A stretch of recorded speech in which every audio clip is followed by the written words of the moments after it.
welcome back to our channel. We're so happy that you're here. Today we are going to do our question and answer video, and on our Instagram, which is at Journey with the Fosters, we asked what questions that you may have, and we're wanting to cover those in this video. So these are questions that you asked us, and we hope that we will answer them as best we can. Yeah, best we can. Okay, so question number 1, what support do you have or need for day-to-day activities? Okay, so in the mornings, I have a caretaker come in. My day starts off at around 5 a.m. During the weekdays at least, just so I can get to work on time. They come for like roughly 4 hours, and that's really helpful.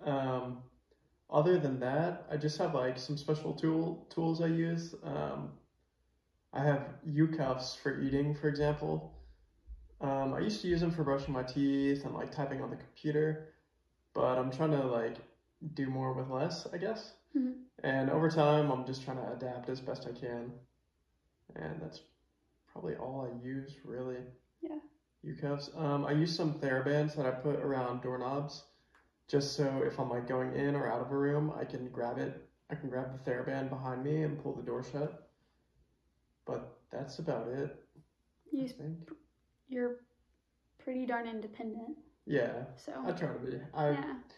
It's a goal and I'm working on it, but I'm sure there's so many more little things that I could do. I just need to like brainstorm more. Another thing I use is a Posey belt. You might have seen it in my transfer video on my bed. I use that in the middle of the night to wrap my hand around and help me turn. And we've just got it hooked up to a rail under the bed. Other than that, I guess probably just my sliding board as well. It's another one I didn't think of. Absolutely. And then other support that he has as far as working out and moving his body, because that's also very important. Oh, duh. We have the,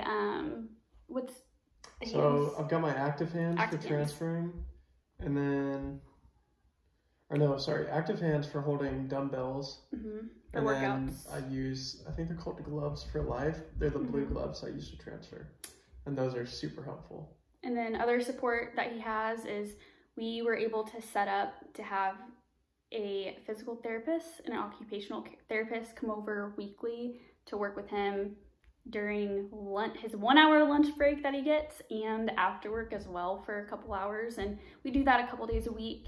So that just also helps support him and keep him moving. And they're also amazing to help us as a couple work towards future goals, such as transferring in my car. And we have already learned so much together with that. And I feel like that has, you know, having that set up has been very helpful for us, for sure. Yep.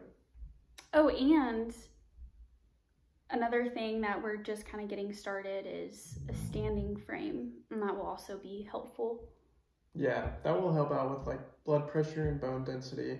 Mm-hmm. We got that in, but they forgot like a bolt to it, so we're still waiting. And then we have to make more modifications, and we have to order those, and it's gonna be like a few more weeks. So maybe someday we'll make a video about that. I'm sure we will, but yes, it might be a while. Okay, next question. Explain why your legs shake sometimes. You weirdo. All right, I'm not faking it. I've had a few kids point that out, and it always scares them. My legs shake because I have spasms, and so the way I understand it, I think I've asked like every single doctor I've ever had, like what they are, and they're not. I mean, I'm sure there's like the most common answer, but just what I've heard the most is that whenever there's like sensation on my legs that I can't feel, the nerve in my leg tries to send a signal up my spinal cord, but it gets blocked at my injury. So the signal shoots back down, and the muscle just decides to move itself, just to try to resolve whatever is like just causing stress on the nerve, I guess. And so they're really bad at night after a long day of sitting once I like stretch my legs out. But the good thing is I'm kind of incomplete, so I have a little bit of sensation. So actually our next question is if the spasms are painful. And no, they actually feel really good. It kind of depends. I would say most of them feel good, but sometimes they're like super intense and I actually end up like kicking like super hard. And those aren't painful, but they're just like uncomfortable because it's just like jerking my legs around. But for the most part, they feel good. It just feels like a stretch. He's come close to kicking me in the face, but it just hasn't happened quite yet, so. And quite a few of my therapists. Yeah. So, sorry about that. Next question, is Lindsay my full-time caretaker? So we both work full-time jobs, so 8 to 5 jobs. And because of that, I don't have the time to do everything we need to do in the morning, plus get ready myself for work. So for the time being, yes, we do have a caretaker. It is not me. However, I am trained as well to where, you know, if they can't show up, I can jump in and do everything that needs to be done. And that's also important for whenever we go visit my family on a weekend or go on a trip here and there. I'm 100% able to do everything. It's just a time constraint right now to where you can only do so much. And so, yeah, the morning is my time to read my Bible for a little bit, do what needs to be done around the house, and get ready for work myself. And that way we're both up at 8 o'clock, ready to get going and tackle our day. In the future, we, you know, have a plan to maybe do his routine at nighttime to where we don't necessarily need that full-time caretaker, and that can be me. However, we're just jumping into married life with jobs, and the best we can do right now is to have someone else do that. So we're, you know, working on a plan for the future, but at this time, I'm not the caretaker. Okay. And then what kind of modifications have you made at home to make it more accessible? So we're in an apartment, so I wouldn't say I've like modified that in any way. The only way I've changed that is I turned the bathtub into like a shower kind of, and that's where I shower using a different kind of chair that I like slide over the tub with. Other than that, I've kind of bought things around the apartment to make it work as best I can. So for example, I talked about the TheraBand that I attached to doorknobs. Another thing is like I bought a standalone microwave that I can roll up to and just access it myself if I ever need to make lunch or something. A few more things would be like, for example, buying a couch that's the size of, or the height that I need it to be to transfer onto. And then just like the Posey belt on my bed and just some other small things. The good thing about the Posey belts is that you can strap them onto the refrigerator, and that way you can open that up easily. Other accommodations, like Connor mentioned earlier, the food strap, I mean, that's a lifesaver with many things. So that is really, we need to do a video of the shower routine, so that way they can see how that works. But in an apartment, you can only make so many accommodations. So whenever we get a home, there will be a lot more things that allow Connor to do his daily task a lot easier. But that is a little bit down the road. Yep. Just for example, like the biggest thing I would have is a roll-in shower. That'd be so nice. And I would have like sinks that I can drive under as opposed to like pulling up sideways. And those are like the two biggest things I can think of right now, but I'm sure definitely there's so much more. But cross that road when I get there. Yeah. Cross that bridge. And actually, if anybody has any recommendations for what you may have in your home to make it more accessible, drop them in the comments below, because we are also learning and would love to get any tips from you as well. So next question is, can we have kids? As with any couple, whether there's a disability or not, you never know if you can have a child until you try. And that is the situation we're in. We feel like there is a chance we can 100% have a child on our own. However, we are determined to have kids. So if we are not able to do that naturally and on our own terms, then we're gonna do what we can to make that happen. So there will be a little Connor and Lindsay's running around one day. Don't worry. Crazy house. Okay. Connor, why do you wear long socks? I just love them. They're just so fancy. It's just a fashion statement for him, you know? No, I wear long compression socks just to help my blood pressure, as well as keep blood flow moving in my legs. So 2 things with an injury like this, or 2 things about me specifically, I guess. Of course, I have this injury, so I'm not moving my calf muscles, which are like the main muscles in your legs that help facilitate blood flow. But also I have a genetic blood clotting disorder. So I'm a lot more prone to blood clots, and so I'm also on Eliquis daily, and I take that, and the socks are part of it. So if I didn't wear these socks, blood would just pool in my legs and sit there and form clots, and my legs would get huge and chunky and swollen. So that's why I wear my super long socks. There you have it. All right. Why do you use a bed drainage bag full time? So when we say that, that is the bigger catheter bag versus the small leg bag that straps around the leg. Yeah, so this is kind of a long answer. The reason why I used one in the first place is because I was so susceptible to UTIs. So we figured that a suprapubic catheter would be the best route. All that means is it's just a catheter that inserts kind of like below my belly button and surgically placed directly in the bladder. Yeah, and it goes to the bladder. And so I use a big bag because every time I've tried to use a smaller one, I've had issues. They don't drain as well. On top of the fact that I have to drink so much water a day just because I'm so susceptible to UTIs. So I'm just drinking so much that even with this giant one, I'm emptying it like 2 or 3 times a day.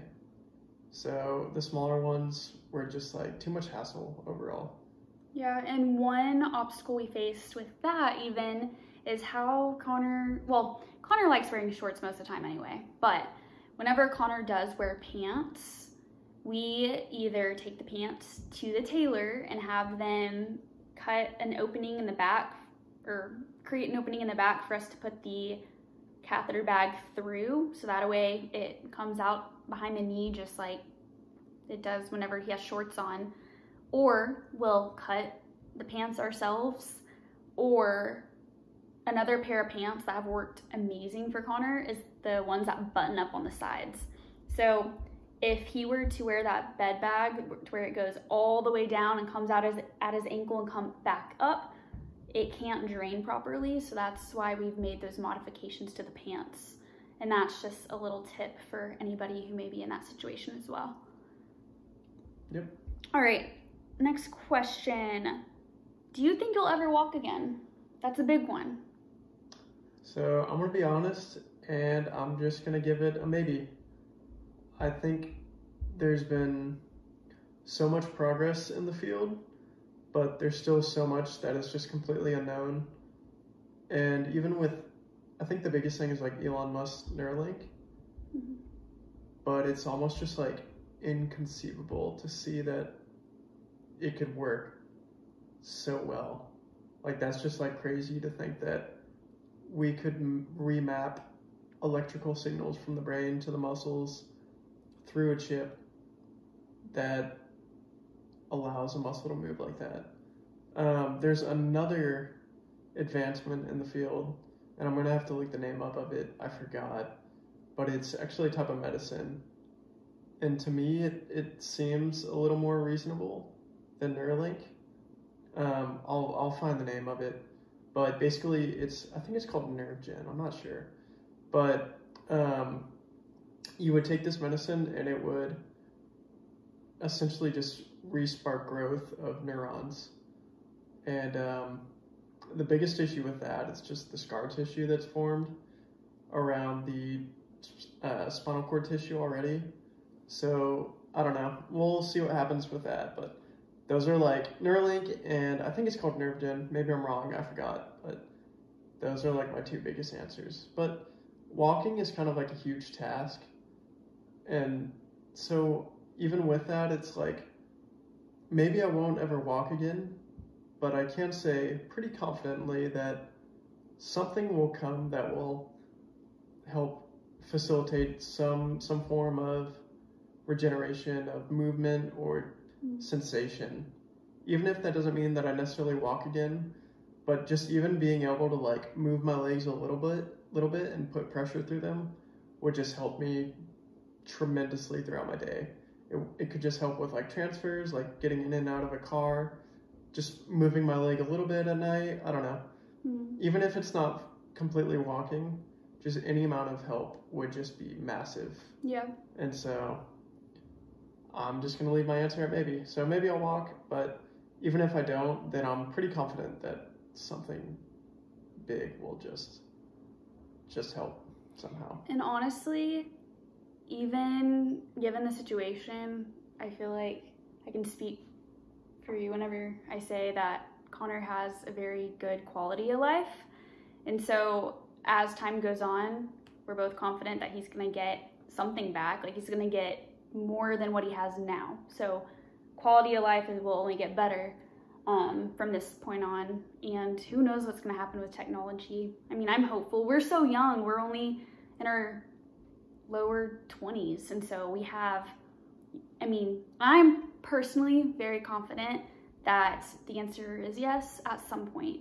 That's just what I believe in my gut. We have so much time and so many years ahead of us, and people are actively working on technology to make it happen. So I'm confident that yes, he will walk again one day. But I think, you know, his answer was good, and Connor's a reasonable guy. So thank you. Yeah. So we are hopeful, and whatever happens, and we're gonna be happy with whatever's going on. So yeah. All right. How was it to be baptized as a couple? Do you want me to take this one? Go ahead. So we were talking about this earlier. Connor and I have such a strong bond with every aspect of our lives. We agree on pretty much everything. We just get along in all areas. Our neighbors are so loud. I don't know if y'all hear that, but y'all, these new neighbors moved in above us. I don't know if they're watching this. It's Bigfoot. I'm just kidding. There. I don't think they're watching this, but they're loud. Okay. Anywho, being baptized as a couple, it honestly feels like full circle moment. It made me feel even more complete in my relationship with Connor because we were so close in every area of our relationship, and to be on the same page spiritually together, it just makes us even that much more of a team. And so going to church together and studying his word together and just growing closer to God as a couple has really just felt like a full circle moment. So being baptized was, at the same time, was pretty neat. I was baptized whenever I was younger. I was just so young, and just personal opinion, I wasn't totally sure I did that for the right reason in my heart, so that's why I got baptized again. But yeah, that was a pretty surreal thing, I feel like. Yeah. So, okay. How did we meet? I think you got this one too. Yeah! Okay, y'all, you can probably tell I'm pretty just outgoing, kind of crazy. Okay, so in high school, Connor I just thought he was so cute. And not just that, he was well, this was before I actually knew him. Let's be honest, I first went for Connor because he was cute. And so my friend and I were planning a trip to Galveston, and that friend was going through a list of his guy friends that he may invite, and he said Connor. I was like, oh yeah, let's invite Connor, you know? Like in the back of my head, I was thinking, yeah, I love to meet Connor. And I can't believe I did this to this day, but I'm happy I did. So I saw Connor in the hallway. Keep in mind, we've never talked before. He was Mr. Popular. So I'm proud of myself for this. I went up to Connor and I said, hey Connor, you wanna go to Galveston with us? And he goes, Lindsay, right? And I was like, yeah. Oh, cool. Lindsay, right? Good thing he knew my name, right? That'd be really extra awkward, but so yeah, he went to Galveston with us, and he was the kindest guy I've ever been around. So not only was he so cute, is so cute, but so sweet. So I was, yeah. The rest is history. I just love this guy. Okay. He's like cringing inside. He's like, ah. Mm-hmm. All right. When did we fall in love? For me, I've always been crazy about Connor. So I feel like I fell pretty quick, but I didn't say I love you for a few months. But I mean, totally loved him pretty early on, but I probably said it, I think it was like month 3 of dating. We were junior year of high school. We were young, but yeah. Yeah, it was definitely over time for me, and I think we probably both said it before we knew what it even really meant to be in love. Oh, that he's speaking for him. I loved him. Well, I mean, I don't know. I feel like love is just such like a complicated term. Like people always ask, is it love at first sight? I'm like, I don't know if I believe in that. That's hard. Yeah, I don't know. I don't think I believe in love at first sight. Just how I understand love. But yeah, my answer, it's not like an all at once kind of thing. It's just kind of like over time, and you just kind of realize it, and you're like, not really sure when that began, but I guess I am in love. I knew I was in high school. Definitely, whenever I said it, I was all in. So. That's good. 3 months, that's impressive. No, guys, like, he's a very lovable guy. It wasn't that hard. So, I'll move on. Last question that we have. Vlogs. That's the question. Vlogs. So, I guess they're wondering if we're gonna ever film vlogs. My answer to that is we're new at YouTube, so we're just getting started, and YouTube is hard sometimes, like just filming videos, you know? And so I'm not opposed to vlogs at all. Sometimes I'm like, where do I start? What do I film? What do you want to see? So honestly, if you tell us in the comments if you want what you want to see, that would help me because I'm trying to figure out how to do it. But I'm not opposed to vlogs. I mean, to a point. Like, we also like having our private time and our private life as well. That's just, yeah, I feel like for vlogs, it's like, yeah, what do we film? Because like, yeah, we need help, guys. Help us out. Because like our weeks are like, okay, we're so and then I work busy out. and repetitive. I'm like, let's eat dinner and just watch Netflix. And it's just like, I don't know, you get like a few workouts in, and then we just kind of do whatever on the weekends. We usually do like a date day on the weekends. Maybe we could do that. Vlog one of our date days. We just do a lot of different little mini dates. And then, but let us know. And we're definitely open to it. And if there's something you really want to see, we'll make it happen. Well, we'll try. Yeah. Connor's like, what? So, yeah, I think that's all we got. But thank you so much for watching. I don't know if you've noticed, but I got through, I think I did. I'll rewatch this, but I believe I got through this whole video without saying my anywho word. No, you did. Did I? You did. I said it? Yeah. No! I was trying not to laugh. Guys, I am trying. I noticed in the other videos, I keep saying anywho, and a couple of you have commented on it, and I don't know why I say that. I don't know where that comes from. I'm really trying. Maybe the next video, it won't be any. No anywho's? I'm not even gonna say that. No. I'm just kidding. I'll try not to. All right, well, thank you so much for watching. We appreciate it, and we love you.